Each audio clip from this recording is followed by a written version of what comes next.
It's been a long week. Yeah. There you go. Brother Brik. Brother Christian. Here we go. You know, actually, we're starting this podcast right now. Coffee time with Coach. I got a different coffee mug today. Black Rifle coffee. I like this one. I'm actually liking this color even more than the other one. I'm going to have to hit up Black Rifle to get my own coffee cup. You know what I'm saying? Mm-hmm. We just ran out. So this is the last coffee we have. But at the last race, I fucked with a different Black Rifle coffee that we haven't had here at the house yet. That's what I'm going to order today. Nice. I don't remember at all what it's called, but I remember the cartoon looking cover of it. So I will look that shit up. Awesome. And before we really get into this thing, I do have paperwork that you need to sign or something. Okay. So that I can get married. That would be good. All right. Yeah. I did my part. Yeah, all right. Now I get to do now my it's your part. part. Yeah. All right, beautiful people. What's up? Fantastic. It's Coach Christian. And Coach Brik. And it's coffee time with Coach. It's been a while. Right here. Yeah. The microphone is right here. So let's plug it in. And Make it sound good as best as we can. We're going to try and make this sound good because I know our audio is lacking slightly. Slightly, but we're working on it. But the coffee is good and the topics are good. And let's get into this. And we're good. It's been a minute Yeah. since we've had an opportunity to sit down and chat. Partly because I've been gone basically every weekend for a little over a month. I had back-to-back races, and then I went to Arkansas, which is awesome. And now we're back here. We're back here because we're not in Tahoe. I wasn't going to go to Tahoe. I couldn't pull that one off, but Tahoe was happening, and a lot of people were going. Now, I just found out today I should have gone anyway because apparently they're doing some hurricane heat style thing. I know the air quality is probably not legit, but we would sort it out. You know. No choice. No choice. No choice. And here's the thing, like I was, as that situation was unfolding, I was talking to my friend at Cal Fire, and I don't want to mention any names, but he would send me updates on what was going on. And before they called it, he was like, man, it would be a miracle for you guys to have an event next week. He's like, it would take a miracle. He's like, the wind would have to shift and a storm would have to roll in to really get all the air quality to shift. Like it would have to wash down everything in the air, which has not happened apparently. And we were just kind of sitting at the wire, like waiting, like what's going to happen. And unfortunately, you have athletes like Ali who's invested a tremendous amount of time and money also to get to toe that line at World Championships, at Ultra World Championships, and that kind of got snuffed out. I understand where her head was at once it was canceled. She was like, I have nothing else on the schedule. This race is canceled. Yada yada yada. I'm over it. I get it. My thing with her is my thing with all of you guys is I'm like, just keep your head in the game. I'm like, keep your head in the game. We don't know what's going to unfold. It's just the date is over. It could be at a different time. It could be in a different place. And now we have this opportunity with World's Toughest Mudder for her to compete at. And now the question is, has she been doing the work since things fell apart a week ago?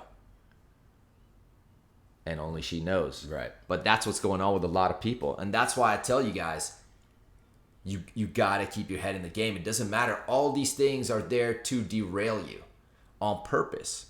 We are faced with these challenges to see, do we really want it? If we really want it, we're fighting anyway. We're not just fighting for this one day and then when it doesn't work out, fuck it.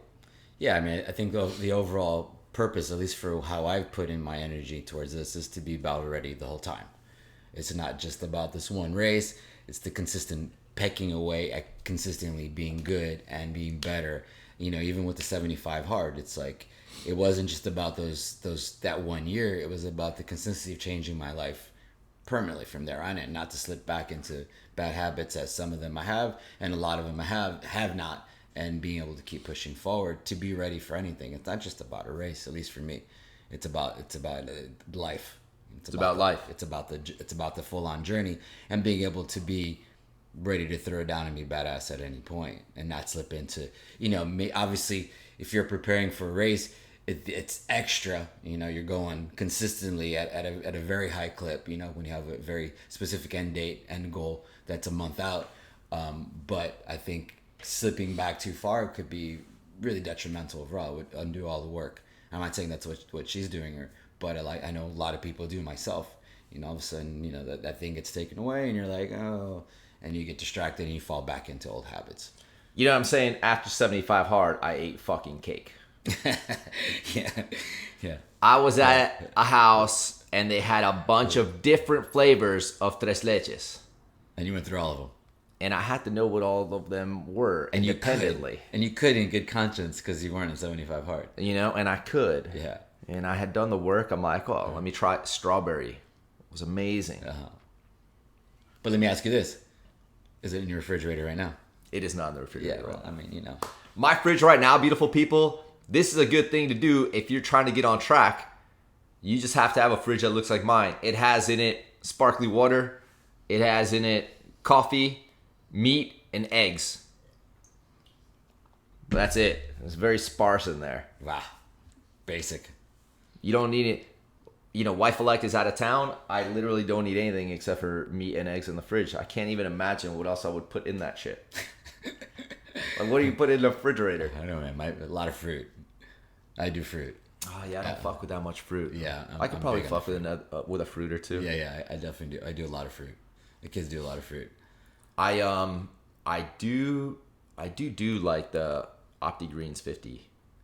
So I do get a little bit of greens through like my and they taste good, you know, so I'm down with that. I'm down with the greens. We add a lot of greens. We have a lot of greens at the house. We still have that mindset of adding, you know, the spinach and lettuce and a lot of green vegetables. I mean, you know, we have the kids too, so it's different dynamic and finding the balance and keeping things flowing. Yeah.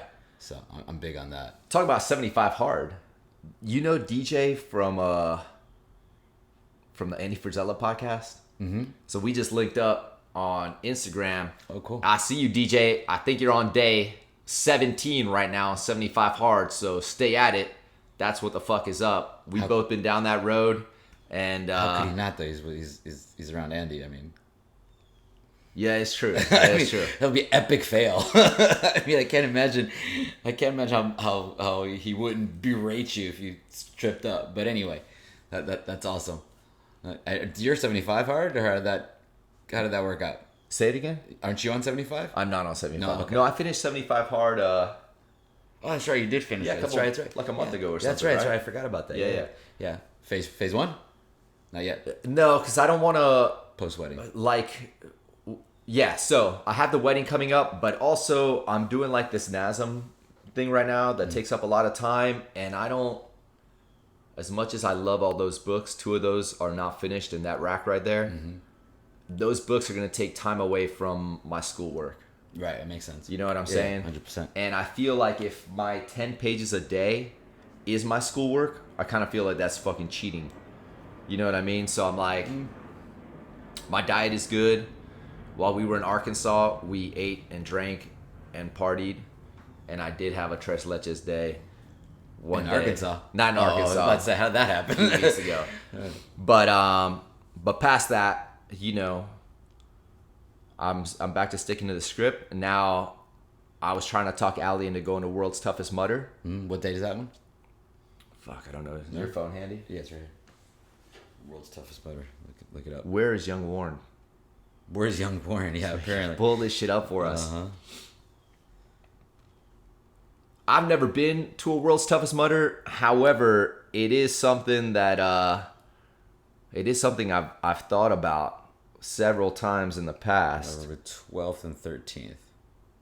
Oh dang, that's like right after the wedding. Oh man. Is that where you're going? I could just get dropped off. That's the honeymoon.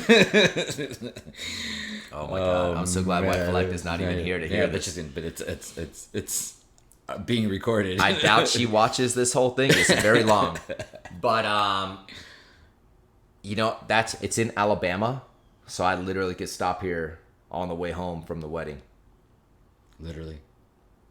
Yep. So that's why it's important. Always be in the fight. Always have your head in the game. Atmore, Alabama.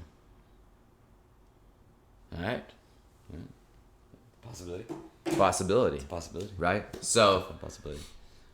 training is going well, and my main thing with this Tahoe thing was, you know, you read stuff online and you realize how how people don't really put themselves in the shoes of what's going on. Mm-hmm.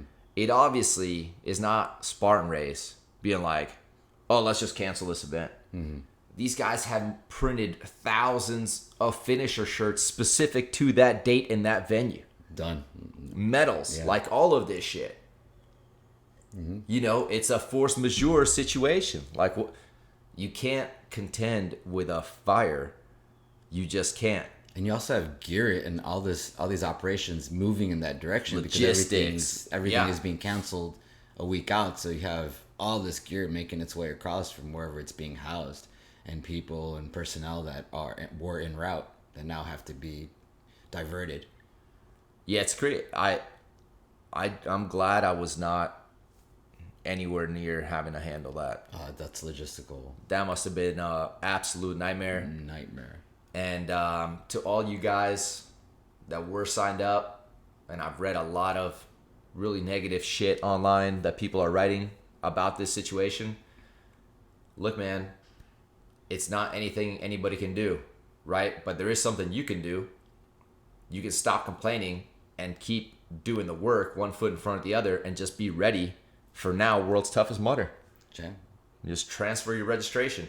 I know you already invested a rental car you couldn't get a return on. You bought flights you couldn't get a refund on. You know how I know? Because I did that same shit. I was trying to be cheap. Unless you didn't buy economy. You know what I'm saying? I buy as economical as possible of the flight. Cheap. I got a rental car I couldn't return. Greyhound in the bus. Greyhound in the air. Yeah. Yeah. That's hundreds and hundreds of people are going through that. Hundreds of people. I understand people are going to be very frustrated. I would be frustrated and upset. And you want to take out your frustration on somebody, and obviously the obvious target is Spartan, but the obvious target would be the Fires, right? And then ultimately, like, look, I get it. You know, we sit there and we're upset about these specific aspects. But there are thousands of people whose homes are being burned, that are living in that area, that are not caring about a specific race or an event because it's their lives that are being affected, which is always the case. People who live in that region have to deal with that. It's like us with hurricanes. But, when I sit there and I think about the logistics of people being upset about a specific thing, it's the woe is me. It's like, man, your race got canceled. You didn't get your return on your ticket and your rental car. But your house is fine, right? Your family's safe. A little different than us with hurricanes. Yeah, because we have a lot of warning. We are a state that is very prepared. Yeah. Very prepared. You guys say whatever the fuck you want about how this state is run, but the houses that have been built after Hurricane Andrew are all equipped. They're bunkers. To handle a hurricane, and we are prepared. Versus in California, the same state that said no more cars with gasoline / you cannot charge your hybrid or we'll take down the grid. Mm-hmm. You can't have it both ways. They don't do controlled burns. This is a California issue because the people in charge spend their time at French Laundry. They don't spend their time in the woods to realize what is going on the ground. Mm. When you have all this dead foliage, we make fires all the time. You know exactly what I'm talking about. Yeah, 100%. This burns. Everything is dry, and you have all this deadfall on the ground. Everything lights up. Yeah. A cigarette butt out the window of a car could set a whole forest on fire. Mm-hmm. Yeah, that's the case. It's just not being managed properly at the expense, like you said, not a fucking Spartan race, at the expense of the people who are losing their homes. The animals in the woods that are losing their lives. And I think it gets exacerbated too with the dynamic of how dry things have been in that entire part of the country. And that is nobody's concern. Regardless of what your thoughts or feelings are on it, man-made, not made, cyclical, whatever, it doesn't matter. It's happening, right? That's the point. The point is that Lake Mead bodies are washing up all the time, right? They're finding people that were killed 30, 40, 50 years ago that mob apparently took out. And those levels are dropping. Air is really dry. And then you have another dynamic of homes being built in places maybe where homes shouldn't be built, which is the case with a lot of homes being built in flood areas all around the planet, right? It's like you build in a floodplain, your house gets flooded. It's like you build in an area that's in the middle of the forest, possibility that these things are going to happen. 100%. That's just the risk that we're taking as far as how we're evolving and developing as people. But my point remains that, those people that are there are having to go through it regardless how it is. And that to me is a lot more concerning than any of these other details of potentially having things change on races. But it is the world we live in right now. So I think it isn't, like getting back to it, so it isn't a fair criticism being thrown at Spartan overall because it's not directly their fault. It's not like they don't want to have a race. Yeah, 100%. I mean, they wanted to make everything happen. It's like that's definitely the end goal would have been the case, and I guess they're still doing something. This hurricane heat sounds pretty insane. Yeah, it sounds dangerous. Yeah, for everybody's lungs, but it it is what it is. I know for sure there will be people that show up ready to do it regardless. Yeah, or they're wearing a fucking oxygen mask or not. Completely. I guess it shouldn't be a hurricane heat now. It's gonna have to be a fire heat. Right? He called it a firestorm. The firestorm. All right, that's good. Yeah, that makes sense. Could be a whole other thing, but how often are you gonna find fire? Journey. Yeah. Well, hopefully we never even have another firestorm. Exactly. But yeah, man, it's always be ready and always stay in the fight is a perfect example. A bunch of people got derailed. A week before the race, stopped training, started eating like shit instantly. Mm-hmm. That's not the game. Like we got to stay in the fight. We knew another race was coming, and even if it wasn't, another season is coming. Well, and like again, what's the big picture? I mean, what are you doing? Are you just focusing on a race, or is it the aspect of changing the quality of your life? That's ultimately the big factor, and then ultimately using this as an excuse to start eating like crap again would just be the excuse. Yep. So I mean, whether it's Tough Mudder or another race, or just continue, it's like just continue training and taking care of yourself. I think is the overall, point of what we're getting on it right now. 100%. So I've been busy. You've been home for a while. You were gone. Yeah, and exactly. I was home. Yeah, and, exactly. We switched out. I've been busy though. Been busy. Been home but busy. I've been to a few events since we've touched base. North Carolina Spartan. Or South Carolina Spartan. South Carolina Spartan, yeah. Formerly Asheville. West Virginia and Killington. Man, there's something about Vermont. That dirt reminds me of being back home. I remember racing Mount Snow, Vermont, downhill mountain bike racing, and the tires felt the same way that they feel back home in Italy, where I'm from, and just being on that course. That's awesome. It just brought like a huge smile to my face, like as we started hiking up this mountain. And I'm there doing my thing with all of the obstacle specialist participants and stuff, and I just found myself with this grin on my face, and I looked around because for a second I could get lost in my mind and pretend I was home. Yeah, totally. I get that completely. It's a killer. Hats off to all the people who did the ultra in Killington. I wasn't there to participate. I had to make it back home. I was just there on Friday to do the obstacle specialist workshop, but what a amazing course. Brutal, steep. I still haven't done that one. Like it was next year. I just gotta find $3,000 for a pass, and then I'll be good. You know what I'm saying? Look, I'll be good for the next 3 years. And people are hating on that pass. I think that pass is amazing. It sounds phenomenal. Right now we're talking about the Unbreakable Pass, which is $3,000 for 3 years to any of the Spartan events. So that's Spartan, DECA, Tough Mudder, Peak races. peak races. It's the whole umbrella. And the cool part is it's an NFT. And you're like, oh, fuck NFTs. I get it. You might not be sold on the idea. But the cool part about an NFT is I could then sell it to you if I want to stop racing and make money back on the $3,000 I spent. Yeah, so it's an actual viable investment in that regard. I think it's the coolest thing they've come up with in a long time. Right. Weirdly, this is getting a lot of shit on the internet. Yeah. But I actually think the concept of it, the ability to buy a season pass and sell it, I think is awesome.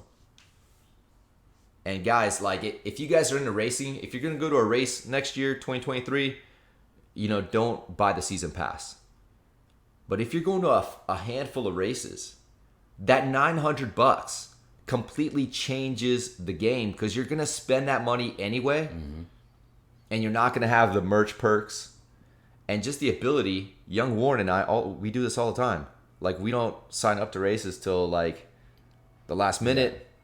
And then wherever we're at, we're like, oh, we could race here. We could race there. Or you just want to pick up, you feel good, from racing Saturday. I want to run again Sunday. I'll run Sunday. Yeah, exactly. And we don't have to think about it or stress because we're like, oh, whatever. We just have a season pass. No. Like, it's all good. Yeah, I haven't got one yet. And I always Jones watching you guys just be able to go, all right, cool, it's done. And I'm like sitting here then calculate and figure it out and pull it out. It's changed the game for me completely. And the Makes total idea sense.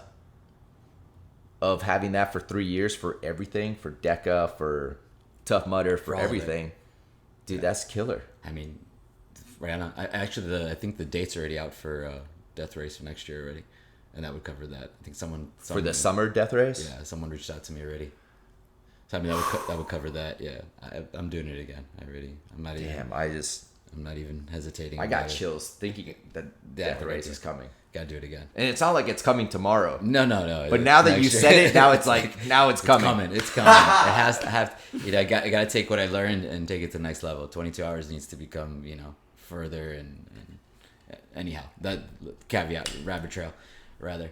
But the pass would cover it. The pass would cover it. Yeah. And then races all over the world.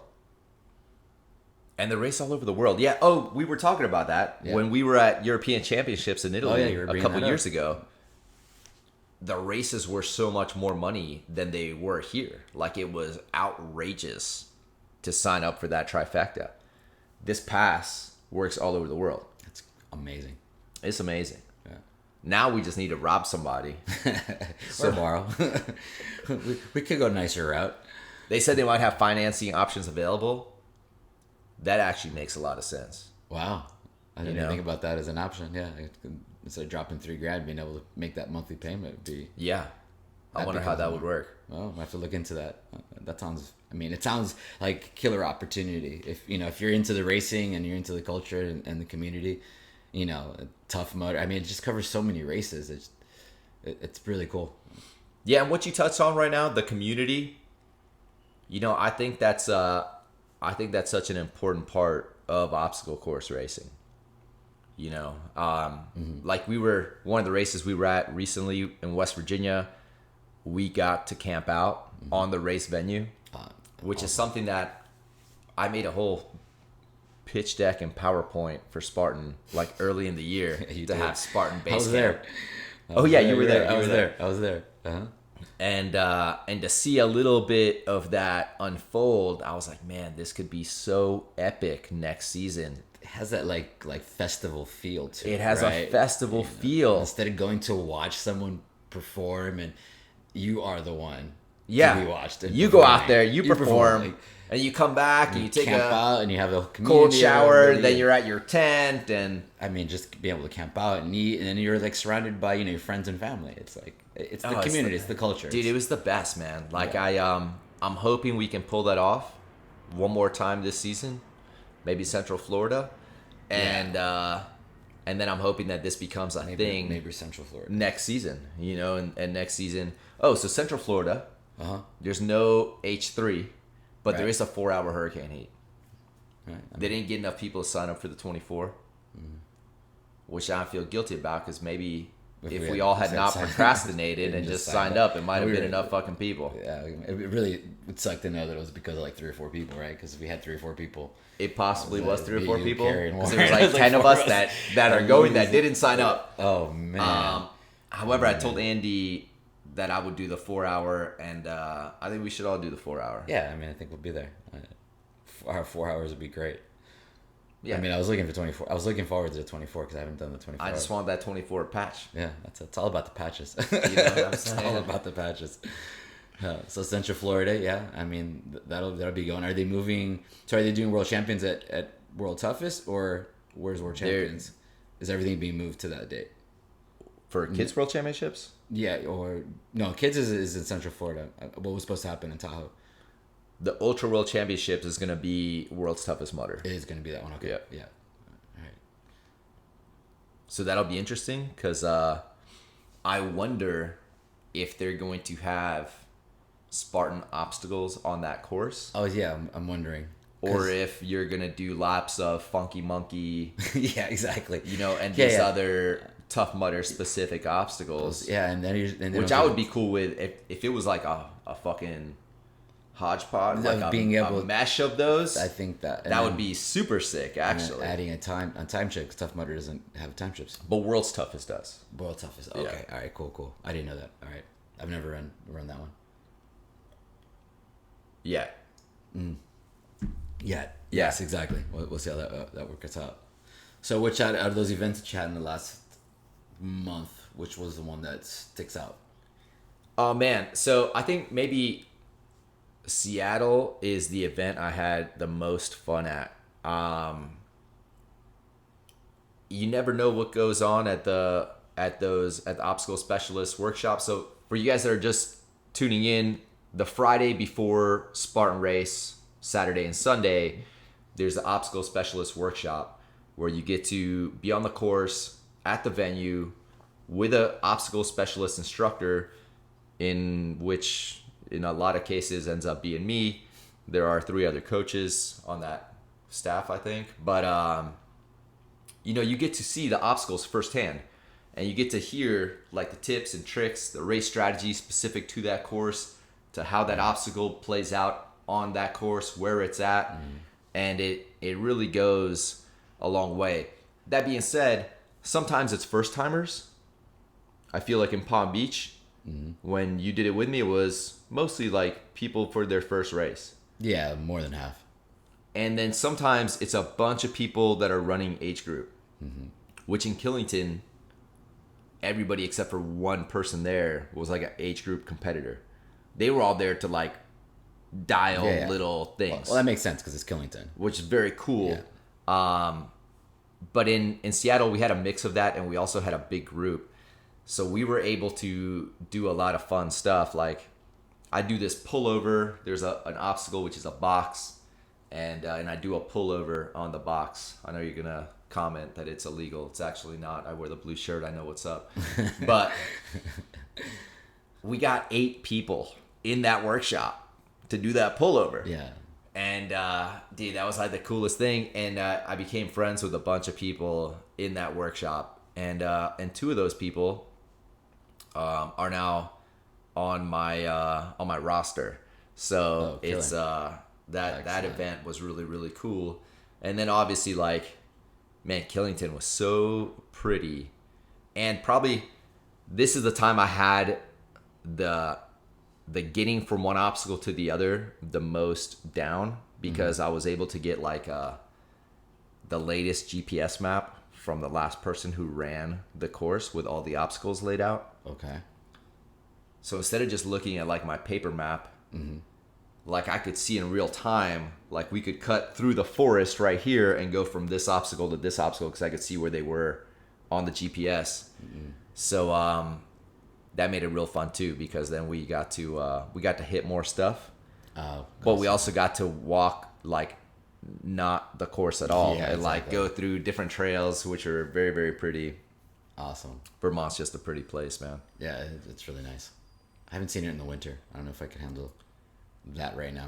I guess I mean I know I could, but I don't know if I want to. Yeah. You know what I'm saying? Living in the snow is a whole different beast. especially coming that time of year, because that's the best time to be in Florida. It's December, January. It's the best time to live down here. Man, I think about it different. Like Yeah? that would be the best time for me to be snowboarding. Oh yeah, I'm gonna look. Yeah, I mean, it depends on what you want to pull out of it, right? Depends on what you want to pull out of it. That's awesome. Excellent. So it's been a lot of movement. A lot of moving, a lot of flying, and right now I'm doing this certification, doing this NASM thing, and then I'm doing another thing for Dr. J, and then all of this travel has super inspired me to really, like, as soon as I'm done with the schoolwork, I'm gonna dial that pilot's license, and I'm gonna be flying to a lot of races 2023. That's killer, man. 100%. And all these little things are like coming, into alignment. Well, for one, obviously, my flight instructor is Ash. That's the best setup ever. Yeah, that's what I amazing. mean. Like Killer. Like our boy is an amazing flight instructor. If you guys want to get into being a private pilot, And an amazing Spartan. and an amazing, he's like the poster child of Spartan.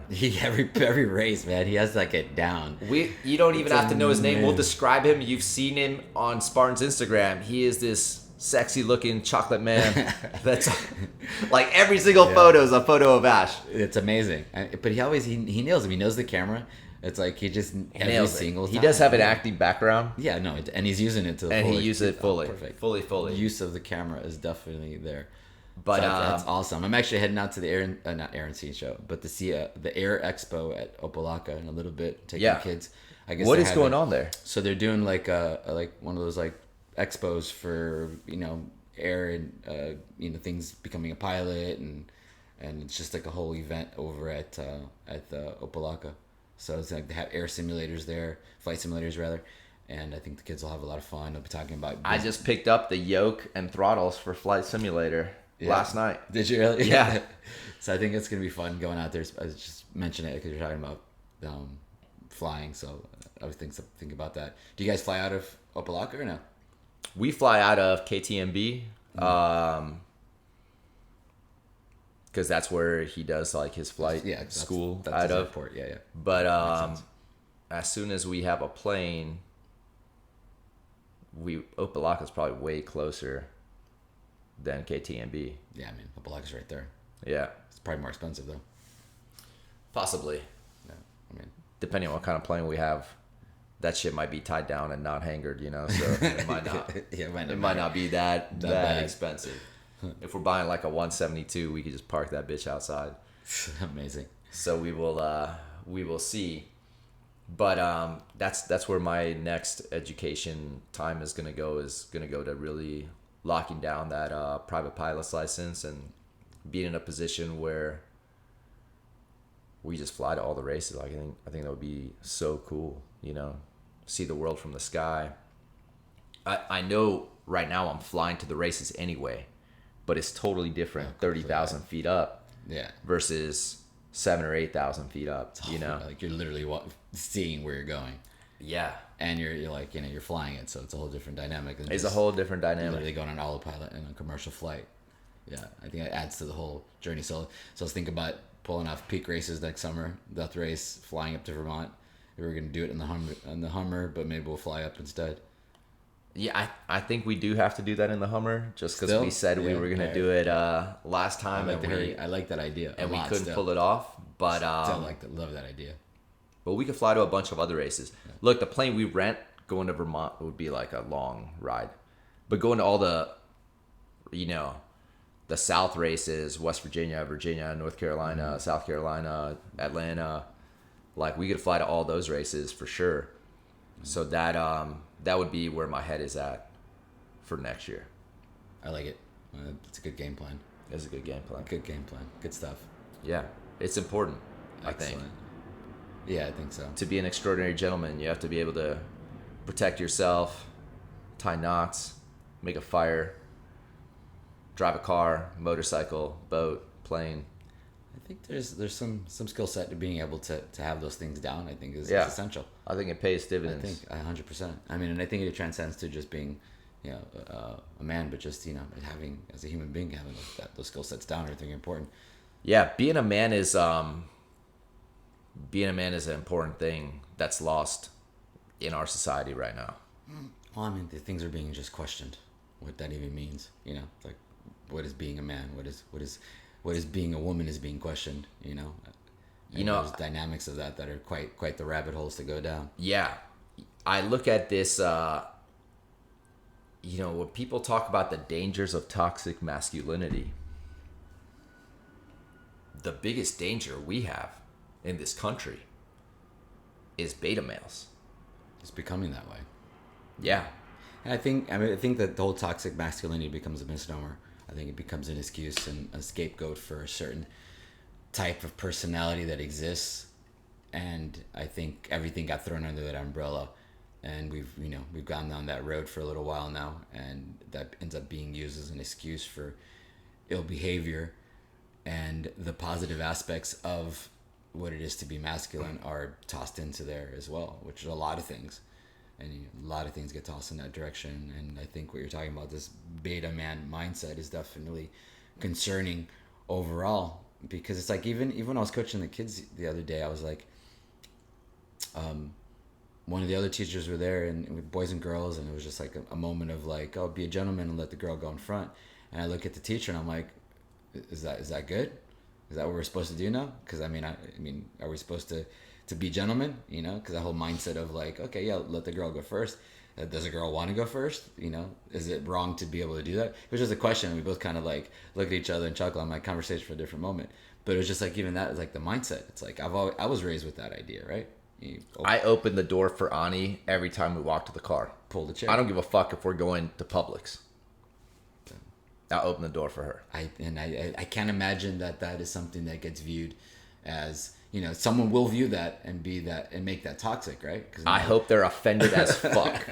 Because then you're like, you're stepping on the ability of Ani being capable of opening her own door, right? You know what it is? It's I think my role is always, and you've heard me say this before, my role is always to be a protector of my daughter. Mm-hmm. And now to be a protector of Annalise. I'm going to protect my family. That is my role. I'm not ever going to fucking expect her to protect me. Very matter of fact, if some shit went down and I'm getting in a fight, I don't want her to be that person trying to, like, I want her to get the fuck out of town. I am creating space for you to escape. That is why I am in the fight. Yeah. But not everyone sees it that way. That's because they're lying. Yeah, I mean, and culturally. And the biggest concern for me is not even as an adult. It's how are we transferring that to the next generation, right? How are we navigating that dynamic of this handoff of what it is to be that way? I mean, I was brought up with, you do open a door for your companion. If you're on a date, or if you're even, how often do I do that? Just walking into the grocery store, right? It's like, I'm going to hold the door and it's not, and I'll do that there straight across the board. It won't be because it's male or female. And most people just like, very often will walk in, not even pay attention to it because we live in that kind of town, unfortunately. But then there's the aspect of how many people do acknowledge you, and how often does Annalise appreciate you open the door for her. I know Mandy does when that happens. I know that's a skill. That's something that I would like to see someone do for my daughter, right? 100%. If I'm sitting there and I'm seeing her, and it's also cool if maybe she wants to do it and open the door because it just happens to be that side. It's like, I also don't want her sitting there waiting by the door being like, you got to open my door for me. It's not about that, right? It's about being able to be courteous. And I think we have this a lot in a positive relationship, is the give and take, right? Mm-hmm. It's like, you're sitting there, you're willing to do that, but then you know very well that Annalise will get up and go get you something in the kitchen out of love, not because you're being, demanding her. Get in the kitchen, bitch! Yeah, exactly. It's out of sheer love for your 100%. Companion, and it's the give and take and the balance. And I think, once again, man, I think we're at that point because we've swung so far in one direction. We're still swinging in that direction. The whole dynamic of how things are moving with what it is to be a woman, and the whole transgender issue, and how we're passing that on to the kids, and how we're medically facilitating some dynamics of this in certain states and certain places to have kids go through these changes that I think, my personal opinion, it's like, man, no 12-year-old knows what the fuck they want to do. No fucking way. No fucking to have a 12-year-old make a permanent decision on their sexuality and who they are for the rest of their life because of how they feel at 12. I mean, dude, at fucking 12 years old, like, you know, I wanted to fly the Millennium Falcon and be in Star Wars. It's like, that was like for real, you know, I wanted to be in that mindset. It's like, you know, they're not capable of being able to articulate a decision that is going to be so long-term impacting them. But I think regardless of all the details of how we feel about that, it's just the swinging and finding that balance in our way of being. You know, I think some aspects of what you're talking about, being the protector, it's like we have these roles that are genetically and instinctually inside of us as a human beings, right? You know, from the hunter-gatherer aspect of when we were humans. It's like, you know, I use the dynamic of the bison, you know, the bison in herds. There's a certain way that the young stay in the middle. You have the cows around taking care of them, and then the ring's out, and then, you know, with the males, and then the elders, you know, will sacrifice themselves when the time comes to the wolves to protect the pack. And there's just this hierarchy and there's this understanding of how things flow.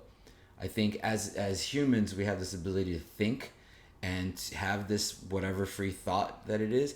And because of that, it becomes like this never-ending fuckstorm of like how far out can we take this, right? As opposed to just being able to know, hey, we have certain roles. It's like the man does what the man does because we are anatomically bigger and stronger. That's just the way we were developed. The woman does what the woman does because that's what they're supposed to do. We don't have a womb, having a child. They're going to go through that time period of going through that. And then there's these roles and things that happen, and we're trying to reconstruct the wheel as a society, or parts of, not to say we because it's not everybody, but there's parts of our civilization that are definitely wanting to reconstruct some things that I think are right, just are. They are. They just are. I think Yeah. they are. And I know that some people like have their heads explode when they go down that route, but then there's some aspect of like common sense and finding a middle ground. It's like, I think we're at that point where, you know, it's been such chaotic with the pandemic over the last bunch of years globally, and then we have these dynamic of things happening all around the world, and, you know, we're having these debates fundamentally, and I think, man, we need to find some middle ground, and we need to be able to have some conversations because we are slipping. Do you think we are slipping only in these overpopulated cities? No, I don't think so. I think because of the reach of the communication web, you know, however that is, the social media and dynamics of the internet, it's like, it's not like, you know, some kid that's in some podunk town in the middle of the country doesn't know about these things, because he can log on his computer and be able to connect to it and have that, and perhaps not even have, and even be worse because then he has no structure around himself. He doesn't have friends or anybody to be able to bounce things off one way or the other, especially if they're in more of a rural area, and perhaps can even potentially be more lost in that vacuum of whatever that is. Yeah, except for, though, if you are in a rural area, in the mountains, life is harder. Yeah, there's that dynamic. Yeah. There's a lot less place for the bullshit when you have to chop wood to be able to stay warm.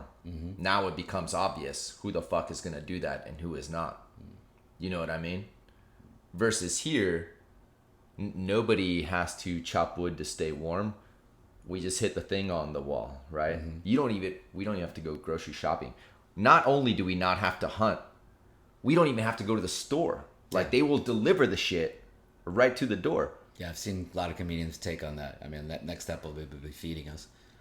But like literally like bringing the food into our mouths. I mean, I think we're very close. And I think Amazon might have that right now. Yeah, it might have some. Some aspect of that. And it's like some kind of intravenous hookup where they just flavor it and put some pill in your mouth or something. Oh, fuck, 1,000%. It's already happening, I'm sure, at some point.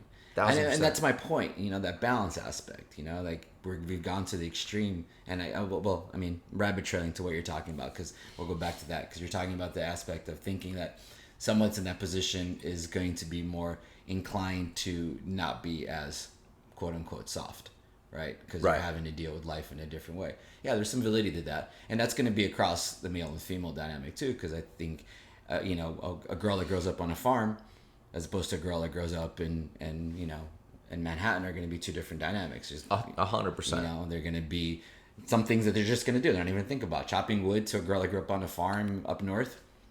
That's like what that's everyone does that. That's not even, as opposed to some Miami girl that grows up down here is going to be like, chopping wood. I mean, I don't even know how old the heck. And not even just a girl, men. I mean, I've seen it here. People come from all over. No one knows how to swing an axe around here, and I didn't. I ended up having to learn it. That was the dynamic. I didn't grow up. I grew up in Chicago and here, where it was the heater and here was the AC. You didn't have to go out and deal with that. So I guess that it goes to your point of talking about how the society, perhaps these bigger centralized centers, are influencing our flow of how we exist. Yeah, absolutely. You just said something that took me back in time a few weeks. Mm-hmm. We were camping not at West Virginia, but the race before that, young Warren and I. And that was the first time young Warren chopped wood. Oh, cool. And he chopped wood, he processed all of it, and he made the fire we had at camp last. He had never done any of those things. That's outstanding. Yeah, I mean, at some point it was so killer, right? I got plenty of wood for you guys to chop, man. I'm like, my house. I'm like, dude, right? now you know how to do that shit, It's satisfying feeling to be able to. First time he's done it. He's 39 years old. He had never, but if you live in Miami, there's no need for that, right? Absolutely none. When the fuck are you doing that? None. You got to go out of your way to do so. You got to go out of your way. Yeah, 100%. Yeah. So I mean, there's some aspects of that. I don't know, man. I still go back to finding balance in it all and trying to find some balance of it. And I feel like this pendulum is not even swinging left to right. I feel like it's in the middle of a freaking hurricane. It's kind of like swinging all over the place. There's just like this, so many different ways that things are being pulled and influenced. And as a parent, especially as a parent of younger kids, because mine are 9 and 4, and then coaching the kids in the school and then being there at the schools. I'm going through an adjustments summer. I mean, the school year just started and our programs just started at the school, and kind of just like feeling the kids out, right, and seeing which ones and how they're doing it. And then from different schools and different areas and different programs, I'm getting a very different caliber of kid, and running across all the spectrum, and knowing that regardless of where that kid is, I can have something to offer them to make them better, make them stronger, make them think a little bit clearer, make them empowered. Whether these kids are like, one of my schools, the kids are all like on our pro team and they're all going to Central Florida, whereas another school I have kids that are, like incapable of doing a burpee and running. I have the whole spectrum, and I know that my goal and my job has to be to make them better, regardless of how that is, and regardless of what my thoughts or sentiments are. It's like I want to see these kids be stronger and more focused and more capable overall. And then and I think with the program and a lot of the parents that put the kids in the program after school and choose us, as opposed to they have a class that's Lego. You can go build Legos after class, which I was just like, I think that's a gangster, I think. I mean, these kids are all walking out with these amazing pieces of like Lego art, and I'm just like, man, if I had Lego class when I was in school, but anyway, the parents that put our kids don't want their kids playing with their Legos in the home. They want them moving and grooving. They want them to learn how to do pull up, do push up, be able to move their energy. And I get that a lot when these kids are in classrooms and they'll come out and they're just like, rah, and I'm just like, I just make them run. Just run. Just let it out, man. Just run hard and move that energy. You've been cooped up in a classroom all day. You have all this energy. You've been, like really fortunate to have, my kid and your kid was too, homeschooled, and it's a whole different dynamic because they don't get that, right? As soon as they start getting antsy, need something, we can move that energy right off the bat. We can have them literally go take a run, literally move, literally do things that are different, not have to sit there at a desk. And we're, like I said, fortunate because I know a lot of parents don't have that option of being able to do that with their kids, and they have to deal with the school system that they're around wherever they live. But being able to just move that energy and not be confined to that, because I remember how it was. I mean, I know you've been the same thing. I'd be in the classroom and just be like, like ready to explode, right? And then what do you end up doing? I mean, you got into the biking, which is great because it ended up helping you, and I got into music, which ended up helping me. But how many of our friends got into all kinds of bad stuff because of it? All kinds. Really smart kids. My release was the bike. Mine was the bass. 100%. The bass is 100. I was able to put my energy in. Right now, and I'm seeing it with my daughter. It's like her release is movement. You know, Ninja particularly. But we're moving into the OCR season and getting her ready to. I still got to qualify her for Worlds, but I think we'll pull off November. Yeah, I think that'll be the one. Yeah, it gives me enough time to make her get the 2 miles down really, really good. She's November 19th. Yeah, I can make that happen. I got to make that happen because I want her to be able to run Worlds because she's running really good and she's just moving and grooving. I'm really, really proud of her. And, right now just put that energy in these kids and realize that I have a lot of opinions and a lot of thoughts and a lot of sentiments. And it's cool to meet other people and other parents that have similar dynamics and be able to influence them and be able to help their kids and move them forward so that they're just better human beings. Yeah. That's the goal, right? That's the end all be all goal of all of what I'm doing is to leave the world a better place, whether it's through the physical movement of this or whether it's the spirituality and through ceremony and through sweat lodges, through sitting up at an ayahuasca it's ceremony. all correlated. It's all correlated. 100. And that's the thing that I've always been really and we'll take this all back to the beginning because we're talking about Tahoe and losing focus and losing sight of what that is.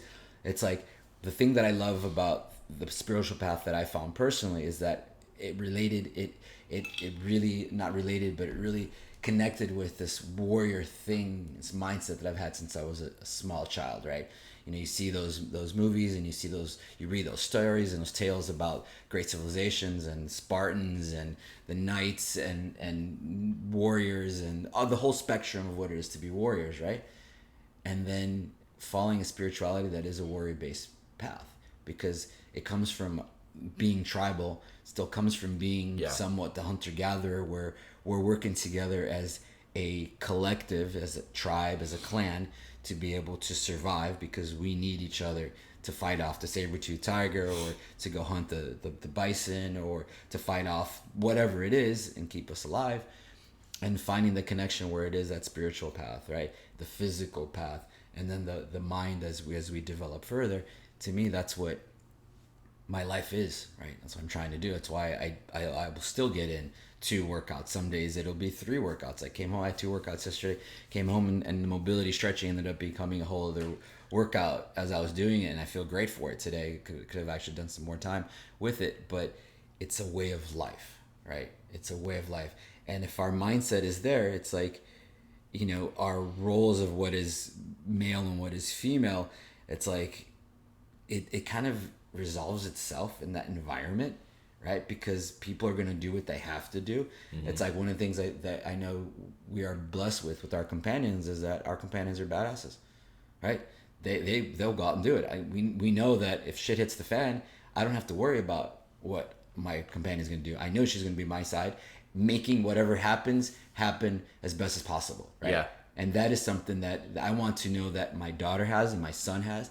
And, we're really blessed with a really cool homeschooling pod, and all the kids in that crew have that mentality. The parents are all in the same mindset. It's like, we just want to raise our kids to be capable human beings. Male, female is fucking irrelevant, right? It's about being capable. And when we get into these general dynamics, I think it becomes a little bit too, we're being distracted once again. It's another fucking thing to distract our civilization over. It's all distractions. Yeah. Pulling the wool over our eyes because some shit's going on behind the scenes. And it's going on majorly. And, and I know that I fucking don't have no fucking clue. All I can do is take care of this, right? This around, and know that I've surrounded myself with the people that, when shit hits the fan, I know that those people are going to be acting and doing what they need to do in the right mindset, in the right direction. And it all comes right back into it, man. Living this way and being prepared. Yeah. 100%, man. I think we're there, man. I think it's we've covered a lot, and we have a lot more probably to cover, still. But I think we'll get back into the groove, talk a little bit more. Fuck yeah, that's a wrap. I think we're there. I think we're good. I think we are sharing some good things with you. I think I would love to get some feedback from y'all. Hopefully the audio is better. I'm positive it is. I'm positive I'm going to go that route. Let's go. Man, thank you, people. All right, beautiful people. We're out. Man, I'm very sore getting up right now. you look a little...